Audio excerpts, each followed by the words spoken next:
Cholesterol is a fat that travels in your bloodstream through your body. Your cells use cholesterol as a building material. Over time, a lot of cholesterol can build up inside the walls of your arteries. A buildup of cholesterol causes fatty streaks to form in your arteries.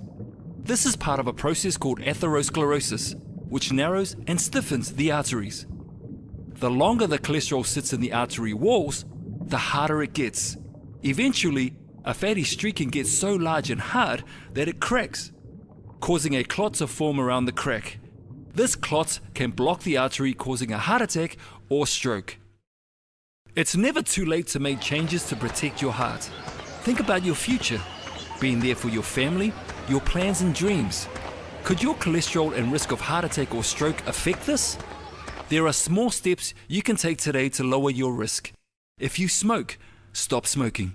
Make heart-healthy eating and drinking choices. Move more. Lose weight.